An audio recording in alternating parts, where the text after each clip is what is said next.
Bienvenue sur CarSource, je sais ça fait longtemps, mais chose promise, chose due, aujourd'hui je vous présente mon setup Sim Racing.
Ça fait pas mal de choses à voir, je vous embarque avec moi et on va découvrir ça ensemble. Alors, on va commencer avec le clic-clac, non je déconne.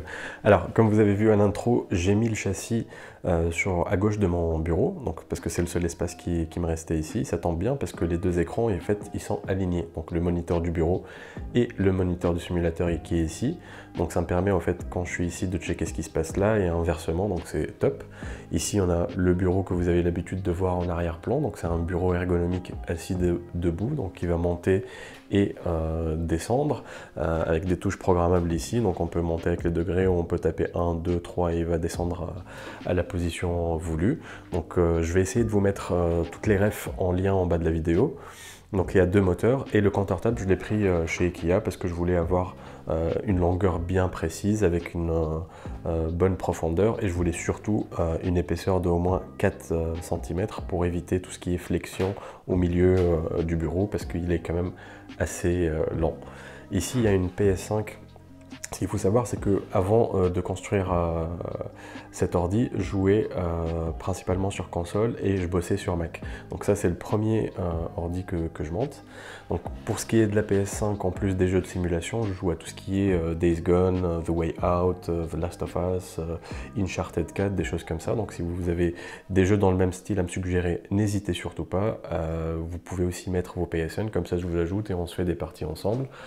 J'ai une manette pour Xbox, donc pour jouer à d'autres jeux hormis la simulation sur ordinateur. Comme vous pouvez le voir, je suis pas du tout dans le délire clavier gaming, des choses comme ça. Donc c'est des claviers MX Master avec pareil, la souris c'est une MX Master. Donc c'est un clavier qui est tout simple. Pareil pour la chaise d'ailleurs. Donc hop, hop, la chaise elle est là. Et c'est une chaise orthopédique que j'ai depuis 5-6 ans et qui marche très bien. On va la mettre ici, on va descendre le bureau, ça va être plus pratique.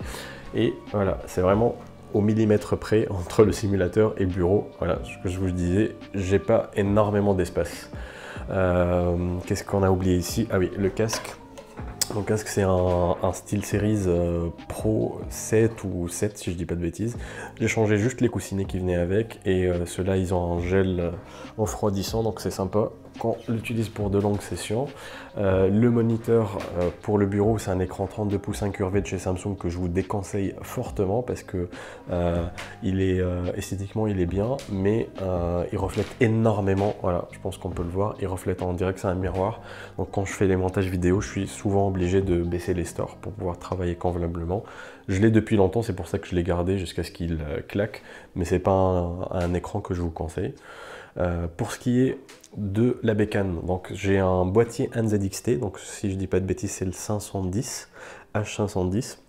Donc je l'ai pris parce que il est très petit et il allait avec les mêmes couleurs que j'ai sur le bureau, noir et blanc. J'ai ajouté ici, j'ai fait un petit custom gris pour être assorti avec la chaise. Et en config, qu'est-ce qu'on a? On a un refroidissement liquide all-in-one de NZXT, pareil, avec un petit écran sympa qui affiche pas mal de données, plus des gifs. Et j'ai 32 Go de RAM. La carte mère, c'est une Z390 Aorus Master. Et la carte graphique, c'est une 6900 XT de chez Radeon. Pourquoi j'ai pas pris de l'Nvidia? Tout simplement parce que je fais du dual boot sur cet ordinateur. Donc je boot en OS, donc OS X de Mac, de Apple, et Windows 11 là actuellement. Donc, ce qu'il faut savoir, c'est que les derniers OS X d'Apple, ils prennent pas en compte les cartes graphiques de Nvidia, mais c'est une carte graphique qui marche super bien. Elle me permet de tirer avantage de la puissance graphique quand je fais des montages vidéo parce que j'utilise Final Cut Pro pour tout ce qui est montage vidéo. Pas parce que c'est le meilleur logiciel, parce que j'ai juste la flemme d'apprendre autre chose et que j'ai commencé sur celui-ci. Et ça me permet du coup de faire tourner les jeux de simulation avec une superbe résolution. Pour avoir un peu un ordre d'idée, c'est l'équivalent de la 3090 chez Nvidia. Pour ce qui est de la mémoire, on est sur 3 Go et demi de SSD PCI, donc il y a 1 Go pour la partie Mac, il y a 2 Go et demi pour la partie Windows. Voilà pour tout ce qui est partie bureau. Et la partie que vous connaissez pas, c'est le simulateur. Donc c'est un châssis Mansimu, qui est une marque française dirigée par un ancien ingénieur qui s'est converti à la simulation automobile parce que c'est sa passion, et il s'est mis deux objectifs: mettre en place des châssis qui sont à la fois robustes, design, et à des tarifs qui sont abordables. Et franchement, je trouve qu'il a réussi son pari, parce que pour moi, c'est l'un des plus beaux châssis qui existent sur le marché, surtout avec les courbures, les formes qu'il a comme ça change de tout ce qui est châssis en alu forme cubique, et ça me fait penser à tout ce qui est safety net dans les voitures de course, donc tout ce qui est arceau de sécurité et tout ça. Je trouve que c'est super sympa. C'est des châssis qui sont super versatiles. Là, je suis en position monoplace, donc en F1, donc on voit que les pédales elles sont bien hautes, et le châssis peut être inversé, et on peut avoir les pédales qui sont là et le siège qui se redresse, et du coup on est en configuration GT. Donc c'est l'une des qualités de ce châssis, mais pas que, parce que c'est un châssis qui est très compact, et moi ça m'arrange. Vous avez vu tout à l'heure l'espace que j'ai entre le bureau et le châssis, et si je me mets comme ça, voilà, ici on a 60 cm et on a 1,30 m en longueur, et il s'intègre parfaitement. On peut même aller encore plus loin, ne pas avoir de support écran. Moi j'ai un support écran qui est indépendant du châssis, parce que je voulais éliminer tout ce qui est vibration entre l'écran et le châssis, mais on peut avoir un support écran qui est là directement dans le châssis, qui lève l'écran qui est là. En parlant d'écran, le mien ici sur le simulateur, c'est un 49 pouces de Samsung à 144 Hz, et il faut d'ailleurs que je change cette petite pièce là qu'on voit ici pour monter encore plus l'écran et l'avancer peut-être jusqu'ici ou un peu là, pour avoir une meilleure immersion quand je suis en partie, voir un peu le compromis, où est-ce que je peux l'avancer pour pouvoir toujours rentrer dans le châssis. Quoi d'autre? Il y a pas mal d'add-ons en fait qui viennent avec les châssis Mansimu. Moi j'ai pris le support souris qu'on voit ici, je mets mes gants dessus quand je n'utilise pas, hop, et je prends juste la souris, je les mets ici. J'ai pas besoin vraiment de clavier quand je lance la session, parce que j'ai pas mal de boutons sur les volants Fanatec, que ce soit celui-ci, que ce soit le Podium 911. Du coup c'est largement suffisant, mais si vous voulez, vous pouvez prendre un add-on ici avec le clavier à côté, un add-on pour tout ce qui est shifter, levier de frein à main, ou un support de bot kicker, ou comme j'ai pris moi, un support de motion system. Donc c'est ça aussi ce qui est top sur les châssis Mansimu, c'est qu'ils s'intègrent parfaitement quand vous voulez mettre un seat mover. Voilà, quand on se met comme ça, on le voit pas du tout, on se dit voilà, il y a un châssis, il y a un baquet dessus, et ça s'arrête là. Mais si on voit ici, il y a les deux actionneurs, donc il y a les bielles, on peut voir ici l'Arduino, on voit le support ici, et on voit la ligne qui est là, qui est badgée Sinukit, parce que la société qui fournit toutes ces pièces en kit pour pouvoir construire un motion system, c'est une société qui est dirigée par un Français aussi, qui est basé en Belgique. C'est un grand passionné qui est très actif dans les forums de simulation, et qui permet justement d'avoir accès à des seat movers, à des systèmes de châssis dynamiques, que ce soit pour l'automobile ou pour l'aviation ou encore pour les bécanes. Là, il est en train de travailler sur un proto pour les bécanes et il permet d'obtenir des pièces comme ça, quitte à être un peu débrouillard et à monter son propre motion system et acheter directement les pièces qui sont testées chez lui. Voilà, donc ils ne vendent pas des motion systems en kit, mais ils vendent des pièces qui permettent de fabriquer son propre motion system. L'avantage de passer par Mansimu, c'est que Mansimu, il a développé un support dédié au kit que vend SimuKit.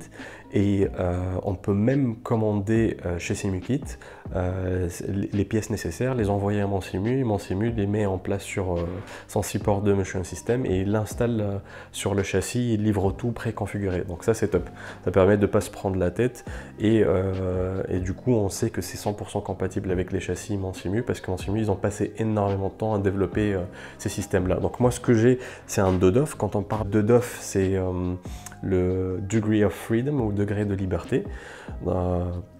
Donc un châssis peut avoir du coup plusieurs degrés de liberté. Généralement le nombre de DOF ou degrés de liberté correspond au nombre de moteurs, mais pas forcément. On peut avoir par exemple un châssis qui a 3 degrés de liberté, donc 3 DOF, mais qui a 4 moteurs pour avoir plus de couple. Et inversement, donc c'est pas, on peut avoir par exemple, comme le mien, un siège qui est équipé de 2 actionneurs, donc 2 DOF, et on peut dire, voilà, ce siège-là, il fait, s'il est bien configuré, on peut faire du pitch, du roll, du sway, du surge, on peut faire tous les mouvements.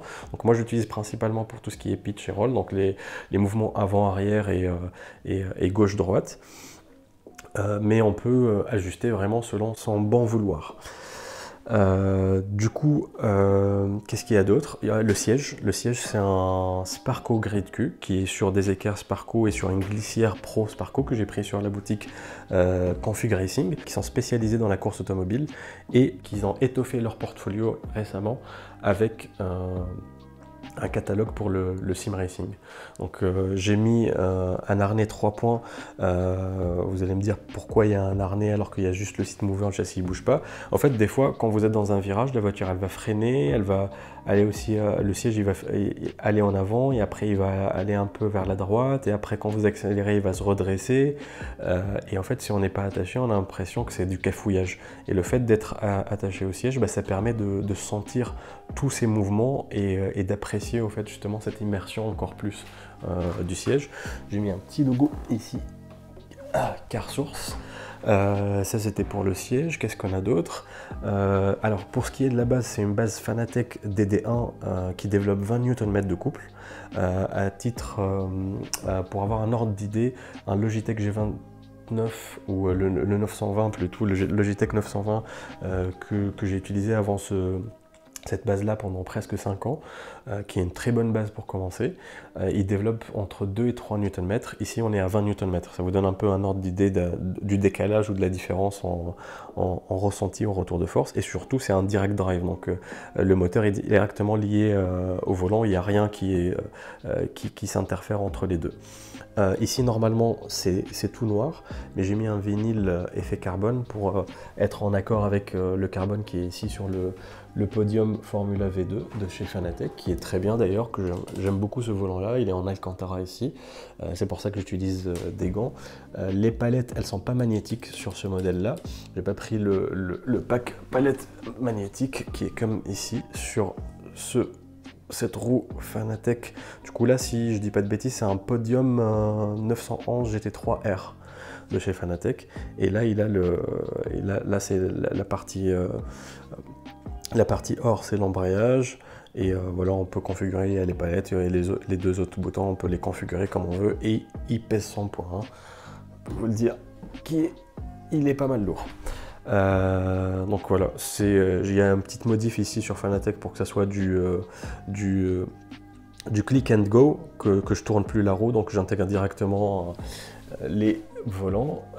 Pour la partie pédale, j'ai pris un Fanatec Club Sport V3.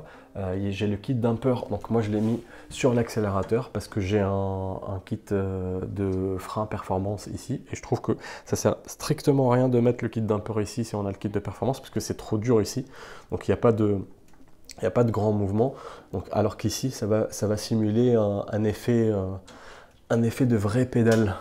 fait, sur la poussée, avec le kit dumper, c'est pas mal. C'est une super sensation. Quoi d'autre? J'ai ici un capteur pour la VR, parce que j'ai un pote qui m'a passé le tout premier casque Oculus Rift. Et d'ailleurs, tiens, petite question, j'étais étonné parce que là, je teste un Quest 2 d'un pote à moi. Et je voulais voir en fait la différence pour voir est-ce que ça vaut le coup de passer sur le Quest 2 par rapport à celui-ci, parce que celui-ci on doit l'utiliser avec les capteurs et les câbles, etc. et tout. Et je suis étonné parce que c'est la même qualité en fait, j'ai pas l'impression qu'il y a une grosse différence, peut-être que j'ai mal configuré celui-là, mais dites-moi en commentaire si c'est le cas, mais j'ai l'impression c'est pareil quoi. Sinon, je pense qu'on a fait le tour de tout le simulateur. En déco, j'ai quoi? J'ai un petit tableau avec tous les circuits de la saison 2019 de F1. La petite Dodge de Fast and Furious que j'ai gagné en allant regarder le film. Je suis pas du tout un grand mordu de Fast and Furious. Mais voilà, la seule fois où je suis parti au ciné pour regarder, j'ai gagné cette bagnole, des casquettes de F1, le petit support téléphone, un peu de verdure et un semblant. Et voilà, et du coup la lumière, voilà, c'est des lumières Philips Hue pour mettre un peu une ambiance sympa.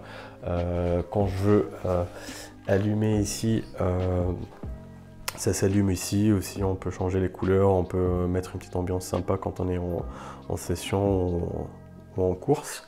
Mais globalement c'est ça. Mais ce qui est vraiment top avec ce châssis, encore une fois, c'est le fait qu'il soit aussi compact et il est aussi robuste. Je vais pas dire qu'il est, j'ai pas testé pour être honnête, j'ai pas testé les châssis en profilé alu. Je sais que c'est des châssis qui sont ultra robustes, mais je peux vous dire que celui-là, moi j'ai mis le direct drive, je l'ai mis à fond sur 20 Nm et il tient superbement bien le coup, donc ça bouge pas dans tous les sens, etc. On fera d'ailleurs une vidéo pour vous montrer à quel point il est robuste. Mais voilà, je vous montre une fois à quel point, du coup, j'avais pas beaucoup d'espace et à quel point il s'intègre parfaitement, qu'il est compact. Et encore, il faut pas oublier que là, le siège, il est trop incliné. Normalement, en GT, on est comme ça, ou comme ça. Donc, il prend encore moins d'espace. Concrètement, le châssis, il s'arrête ici. Alors voilà, c'était tout pour cet épisode. J'espère que vous avez apprécié, car si c'est le cas, vous allez adorer la nouvelle série qui s'appelle Sim Racing Setup Tour, où je présente vos setups et ça permet de partager de nouvelles idées, d'aider des gens qui vont se lancer dans le monde du sim racing, de voir des tips pour les appliquer dans son setup. Donc ça va être vraiment génial. Le prochain épisode sort la semaine prochaine. Il y aura toutes les modalités pour savoir comment participer, comment envoyer vos photos, comment partager justement votre setup avec la communauté CarSource. D'ici là, je vous dis, prenez soin de vous, à très bientôt, ciao!